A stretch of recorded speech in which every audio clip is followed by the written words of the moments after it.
Stinking, sweltering forest for 5 miserable days and 5 terrifying nights.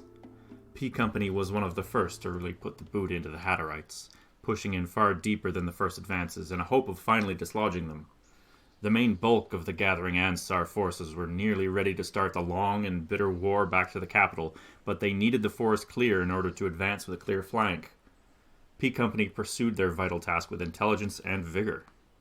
He didn't have his handcaster back then. Just a hunting rifle, scrounged from civil supply like most everyone else. He didn't even have the protection of a fully sealed helmet then either. Just a basic head bucket and a gas mask that didn't quite seal properly on the left, so he had to remember to tilt his jaw to keep the choke gas from getting in when yellow clouds billowed. To that day, Ibrahim had an unconscious habit of rocking his jaw to that side. No uniforms, no gut linking him with his team. Nothing but desperation and a few magazines of hollow points. For all that, he was confident, naive. There was little quite as motivating as the whine of an autocannon, after all. More than that, a new feeling had begun to sweep through the federal ranks. Hope. Real, concrete hope. The Rafadani seemed unstoppable before, but the Ansar forces now realized that the incredible power of the Imperial assault came from strategic surprise and preparation. Now that their enemy's logistics had been drawn thin and the Ansar had gathered in numbers and coordination, the Imperial demons were revealed for what they were. An army of miserable slaves and conscripts, with just enough of the dreadful Al-Mutarik to cast a pall of invulnerability over the invading legions. They could be defeated. These feelings were what made him enter the forest in high spirits alongside the rest of P Company, but they didn't last the first night. He had encountered the Al-Mutarik terror troops before, but always amidst a general retreat. The guttural warble of their war chant had become the accompaniment of danger and loss to him by then, but there was always another strain to the symphony. Escape. Flight to a safer haven. He'd lost friends in those frightening days, but the memories had all become a smear of breathlessness and panic before too long. No time to mourn or grieve. Too many dangers all about. Always that buzzing, throaty croon popping in and fizzing out of hidden loudspeakers. Death riding close behind, fading into the distance as their tracks raced from the battlefield. But not now. Not in the Narumar. Along the coast, there'd been the burning drive to get out, and an entire battalion of your companions to help you do it. Here? F, M, and P had drawn the short straw, less than 500 soldiers. Ibrahim and his company were there to find the Imperial hardpoints so that fresh soldiers could come in to do the hard work of digging them out. They had to go against every instinct the previous months had driven into them and go to the danger, not fall back to safer ground and gather with collecting allies. Stride into the bee swarm, into the maw of the lion. It felt like suicide on that first night, and by the 5th, Ibrahim was almost certain of it. Command assured them that the Al-Mutarik were highly outnumbered, having been flattened by the bombardments of the previous week, and that their numbers would be sufficient. As they'd all learned by then, this did not make their foe any less deadly or terrifying. They'd slept in fits and shifts during the days, knowing full well that they would have no rest when the sun set on them.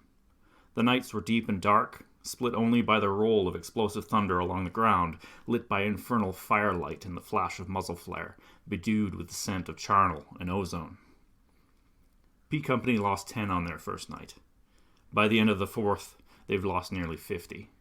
Their first night was sleepless and hateful, the creaking of crickets accompanying the near-constant droning in the distance of that rippling, echoing song of doom.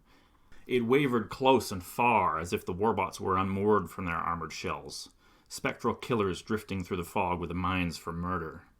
They would appear only for a moment to end a few lives before disappearing again, seeming immune to every heroic counterattack or flank. They simply weren't there to receive their retribution. P Company's calls to command fell on deaf ears on the second day, as they would on every day thereafter. They had no communication flares, and the relay drones were shot down nearly the moment they breached the cover of trees. No way to call for reinforcement, no way to call back their success or rout. They pressed on, only managing to maintain communication with F and M in a closing net. A horrifying attack from behind on the 3rd day made his commander believe that their line of retreat had been cut off, so they pressed on instead, citing ancient proverbs about advancing through dangerous ground as justification. No one thought it was a good idea. No one had any better ones. The 3rd night was the first hell night, What had been ghosts in the trees became demons, appearing in fire and sulphurous clouds. Death scuttled on dagger limbs through the trees above them, and slaughter fell close behind. They destroyed 14 warbots that night. Mostly the Al-Zahif spiders, but a few potheads and boxheads as well. In exchange, they'd lost 15 more. P had gotten it light. M Company lost twice that. On the 4th day, their advance was in a fine mist through territory they knew the Hatterites had prepared for them. The remains of their fallen friends and allies festooned the trees they patrolled through, organs slung like garlands through the boughs. Scouts focused on uncovering mines, but there was no way to avoid the dead, lolling eyes of their companions. The Almutarik had lasers and war machines, but their real weapon had always been raw, bleeding fear. No one slept that day. That night, death came once again, as it had before. The Ansari net was closing, but the cost was beyond measuring. The souls of those brave fighters who walked on leaden legs through the undergrowth was torn from them there, torn away in the horror of unrestrained war. Ibrahim knew his soul had snagged on a thorny bramble somewhere back, and he hoped that he'd be able to one day return to it and find it and put it back in its place. He also knew that this was a lie, and that hollow gap that woke with him on the 5th day was never going to be filled again. Ibrahim had been on P's flank on the 5th night. The far flank, without one of the other companies to safeguard his side. He and his squad, Nasri, Sahar, Mahmud, Bernice, Burke, had been well emplaced within a gully, protected by yards of dense soil and rock. Sahar, Burke, and Mahmud watched the runnels approach while he, Bernice, and Nasri peered over the edge, their tired and terrified eyes hidden behind the red and green veil of feathery fronds on the ridgeline. The droning was what killed them. That ever-present chanting set their jaws tight long ago, the sound devolving into a white noise that filled their exhausted heads with cotton and their ears with ringing. They only heard the muttering nonsense of the Rafadani fanatics, sliding like ghosts through the black. Thunder shattered the static, a churning crash of destruction that sprayed him with gore. A kettlehead had gotten round, turning Burke to pulp and rendering half of Mahmud's head from him in an instant. The sight of it filled Ibrahim's eyes as he turned, lit by fresh gouts of fire that washed down on him and Bernice. She shrieked. He tripped and tumbled down the valley, heavy jacket alight with incendiary paste. They fired in earnest, but they were already broken. Ibrahim could hear Nasri and Sahar firing wildly as he scrambled to get behind cover, unaware of his own panicked cries. He slipped in the muck behind a low outcrop of rocks, crashing to the ground as the warbot approached. Bernice was cut down in her anguish in the same moment, detonated by the savage efficiency of the photo cannon. It loomed above him, an infernal angel lit by hellfire and striped in gore, seeking slaughter with a thirst that would not be slaked until every life was extinguished. It could move like lightning, but in Ibrahim's eyes it advanced with a ponderous calm. The harbinger of his fate didn't even pivot its expressionless face to look at him, just swept that blunt, boxy arm in his direction. He could see a brief flash in the lens as it began its arc, and behind him, thunder pealed once more, signaling Sahar's end. God had called for his death, and this machine was his servant. Now, too, was the reckoning of Ibrahim Zahidi. But that summons never came. The machine jolted and ruptured, its chest flashing bright orange before some infernal mechanism detonated, tearing it apart from the inside. He scrambled back, eyes fixed on the Death Angel's ruined form as it crumbled, crashing into the rocks. Reflex hauled him to safety and tore off his burning jacket as his mind failed him, kicking with his legs to push him up the side of the berm where his friends lay in ruined chunks. Two hands grabbed him and hauled him over the hillock, back into the trees. It was Fazia, rifle still slung in her arms, eyes as wide as his. She said something, but he couldn't hear her over the ringing in his ears. Nor could she would later reveal to him in private murmurs where only empty bottles could hope to overhear. They'd both cried, side by side, as they dug themselves into their foxholes, whispering prayers that the sun would come and once again banish the demons for another day.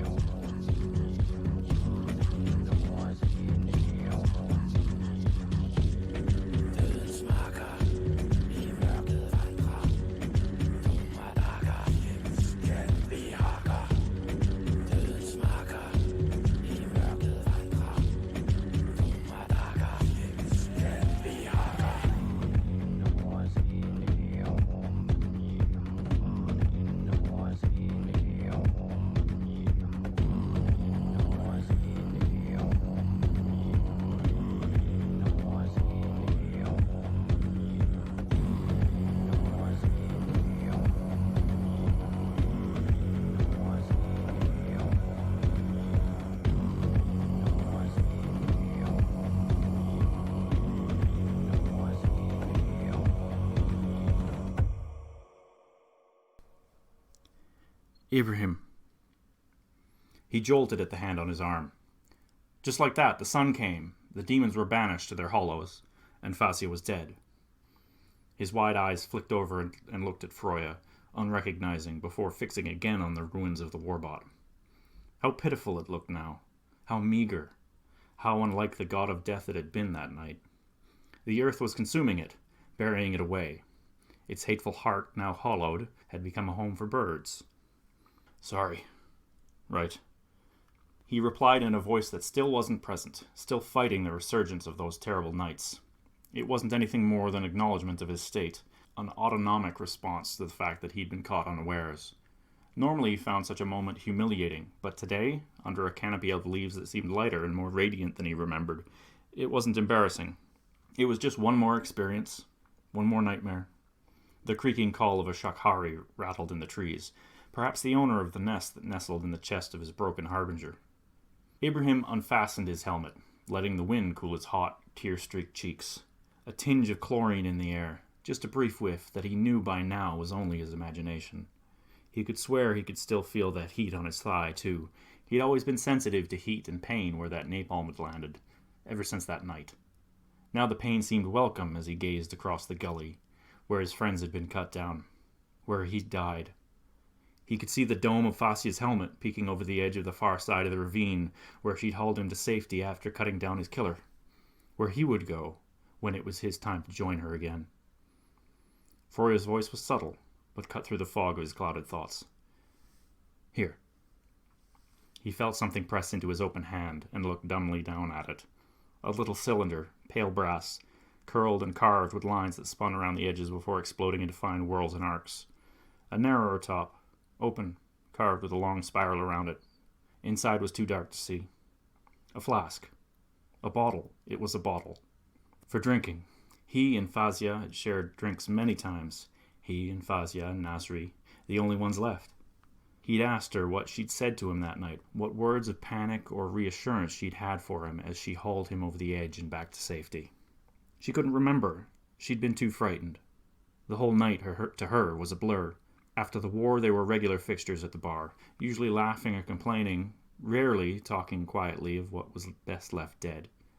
Always trying to come to terms with the unthinkable things that had happened to them. Drinking themselves to an oblivion of forgetfulness wasn't healthy, but it was effective. And now there were only two, Nasri and him. It wouldn't be that long before they too would be gone, and perhaps that was a good thing. Ibrahim looked up at the sky, tears leaking freely down his cheeks. The canopy of the trees was a stained glass lattice of red and green and white, light shining bright from behind. Rain dappled his face and stung his eyes. Perhaps that would be all right, to be gone. The world didn't need broken relics in it anymore, and he'd welcome the rest. When his wife was stronger, and his son was grown, maybe. His duties completed. He put the flask to his lips and thought of Fazia and Gimle and Sahar and all of the others as he drank. The cloud in Ibrahim's thoughts immediately vanished with a rush of intense, sharp cold that flooded his sinuses. The tears in his eyes burst into a steady stream with the almost medicinal chill, while his focus sharpened and muscles tightened. Just as quickly as it came, it was gone again, replaced by a paradoxically warm burn in his throat and an aftertaste he couldn't quite place. He was back in the present, hauled there by the sudden shock, just as Fazia had hauled him to safety those years ago, not 30 yards away. He looked at the foreigner, surprised. She seemed to be expecting it. "What is this?" "It's just slow brandy," she explained. He had no idea what that was. "My uncle makes it special every fall. He gets a lot of sparrows in the spring after sowing, so they all have to stay up all day and night to scare the birds away until it's taken root. This stuff will keep you up a week if you have to." The rain pattered down over their heads and on their shoulders for a beat before she added, "I find it good for other things, too." He looked the flask over, a little awed how thoroughly it had banished the ghosts of his past. Though he could tell they rumbled beneath the veil of his subconscious, the sheer cold sharpness of the air as he breathed in kept him anchored to where he was. His tongue and sinuses still tingled.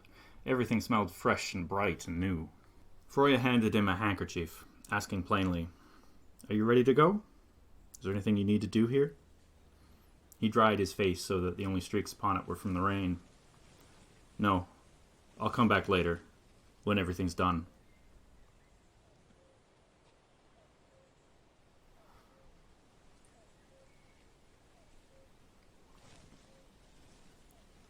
The sixth night had been easier for P Company. That morning they decamped and soon encountered the Almuteric themselves.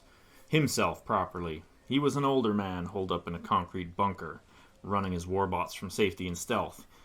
No doubt the villain had thought that he'd shaken the morale of the Ansari enough to be safe there another night, but when dawn came they picked up and advanced hard. They'd caught him asleep in his hole. Ibrahim wasn't there when they caught him, but was told that anyone who wanted to had been allowed to put a bolt through his twitching body, and he had to admit he still regretted not being early enough to get one in for himself.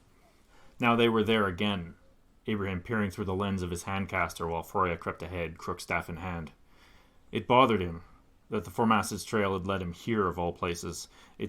Simply couldn't be a coincidence. He wasn't quite religious enough to think that God had led him back to this ramshackle stronghold of evil, but the symbolism was too hard to ignore. Warbots lurched back to life, and engineered Canfasa bent themselves towards destruction, all centered around the final holdout of the Hatterite advance before their fate was sealed. He scowled and braced himself lower in the dirt. This was fated. His implanted computer system allowed him to see through the firing lens of his photo arm, his sight zooming in and out as easily as with binoculars or a manual scope. Through the fronds and foliage of the small clearing was a blunt head of an aging bunker. It had been buried beneath successive floods and flashes, but the entrance was still visible. He could see the blackened streaks where they'd used charges to blast the lonely Imperial out and grab him before he could throw himself onto his knife. How pathetic he'd seemed when he saw the corpse in his miserable hovel. Just like the warbot in the ravine he had left behind, that Almuteric was anything but terrifying in that moment. A thin scarecrow of a man, exhausted and starved. Crimson-purple uniform like a ripped sack, holding the ruined pulp of his body after his companions took their revenge. Froya advanced, a gleaming helm atop a grey shroud that floated through the undergrowth. She was an immediate target, so he watched, tense and alert, for any movement. Did he need to? He'd seen her shrug off a scoring of his handcaster with little more than scorches on her raincloak. Was he the vulnerable one here? The thought made him smile a brief, humorless grin beneath the plate of his helmet. He watched her stop at the entrance, looking down into the darkened gap a moment before whacking the dirt with a swift chop of her staff's blade. It really did seem to him more an axe with ambitions than a crookstaff in that moment. Then she lifted her head and looked back in his direction. The field was clear. It was brighter around the clearing. It hadn't been when they'd first arrived, those years ago. The trees around it had been trapped with explosives, but they'd spotted them and evaded them before dealing with the bunker and its hateful occupant. Afterwards, they tried to reclaim the explosives for their own purposes, but weren't able to. In the end, they opted to just detonate them instead of leaving them behind. Several trees had fallen, allowing light to filter in. The trees had yet to regrow, their shattered carcasses forming a fence of shrapnel around the bunker as if it were a hidden garden full of ghosts. Today, it seemed a more peaceful glade instead. For the first time in what seemed like an eternity, natural sunlight fell upon his face. Even behind the clouds, it was a blessing. Froya stood just inside the gloom of the bunker. He'd never gone into one of the Almuteric's holes. He'd always been too frightened of what he might find there. Piles of jawbones, he thought, or perhaps rows of heads staring back at him from shelves in the walls. That had been their style, skulls and lightning bolts and death. He briefly thought about those things as he entered, but instead, the walls were bare. No death masks leered at him. Just a rusted hammock frame, table, muddy leaves, and garbage. It wasn't the headquarters of a master of death. It was a hovel. I was expecting more, he found himself saying as he stepped in. Froya grunted her typical atonal reply as they snooped around. She went to a pile of wreckage and rot by the bed frame, heated the table. There was a chair as well, both upright. It was wrong, recently used. A halo of leaves sat around it, clearly brushed off and replaced with other scrap. Bits of plastic, clippings of wire and metal. Fresh burn marks on the table's surface. Someone's been here, soldering, fixing things. She completed his thought. Your warbots. Recently, too. This wouldn't have survived the flood like this. They weren't alone, either. He looked over to see Froya brushing aside discarded food wrappers to reveal another Formacid nest. Fresh shells. They looked like the last ones she'd shown him. He cursed under his breath. So they're not afraid of the Formacids either. She stood and clapped her hands back and forth to shed the mold from them. Apparently. Her suspicions, and theirs, came closer to the truth. Ibrahim scowled at the thought of the return of the Raffadani. He had enough trouble with ghosts from his past. He didn't need new ones. The Federal Consensus Organization and Cradle Tunnels would have to be alerted. Haterite holdouts showed up from time to time across Resolve, but they didn't display this level of planning or resources. This was new, and for him, it was new purpose. A signal appeared in Ibrahim's gut readout as if summoned. Fallback Command had reconnected with them. He could hear Aisha's voice in his head, a little fuzzy but bright with cheer. "There you are. We're picking the gang up now. Nasri says you're 90 minutes out on foot. Are you somewhere we can pick you up?" Ibrahim exhaled a sigh of relief, his shoulders slumping at the familiar voice. He was as glad to hear her as she was to hear him. "Yeah, there's a clearing. Just watch for ground fire. Don't think there'll be any, but be careful. If you've got the basket, you can get us here." "Us?" "The tourist." Aisha's laugh was luminous. "You brought the tourist with you? What, you're showing her the sights?" "I suppose I am." He chuckled in a way that made Aisha laugh and Freud look up in confusion. "Let me know when you're on the approach." 10 minutes, Pacer. Let's get you home." He pulled himself back to the dim of the bunker. He felt good, which was not what he thought he would be feeling in this place, but he did. He had another Almudarik to hunt down, and a home to protect. A family. He'd be able to put Antoine to bed tonight.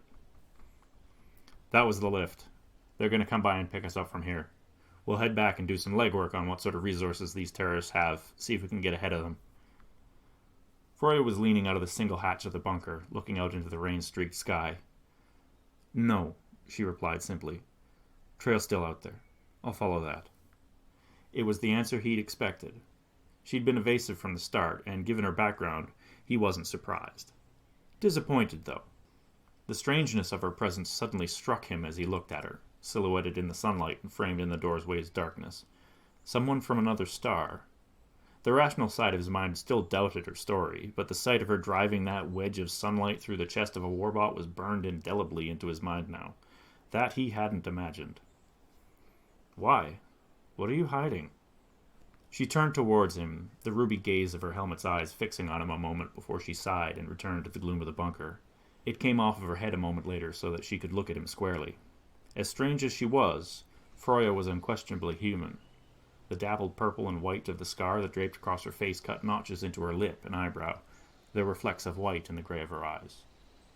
"We took an oath, a long time ago, to protect the children of Earth wherever we found them. That includes from ourselves." She smiled, a faint gesture that didn't quite reach her eyes. It wasn't sadness, just a little wistful. "So I try to avoid making too many waves when I can." He smiled as well. He didn't quite know what she meant, but he could imagine well enough. Sudden contact with another colony, with technology that apparently outstripped their own, would be a bombshell across Suhail's recovering cultures. Perhaps it was best to be cautious in that regard, and focus closer to home for the present. "You swore an oath to us that you'd come back to town and explain all of this, or does that mean nothing to you?" She smiled honestly. "I didn't say when I'd come, but I will, I promise." She spoke in such a simple, straightforward manner that he was convinced of her sincerity. "Then I hope to see you again soon, Freya. Do you have a last name?" "Vasheim. Freya Vasheim. I'll be back soon, I hope." She extended a glove, and he did the same, and they shook hands. She smiled a little wider. "Here, something to keep you up if you need it." She replaced her hand in his with a bundle of cloth, and he looked down at it.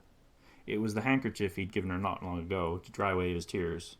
The kerchief was embroidered with flowers he didn't recognize, the needlepoint fine, but just uneven enough for him to recognize it had been handmade.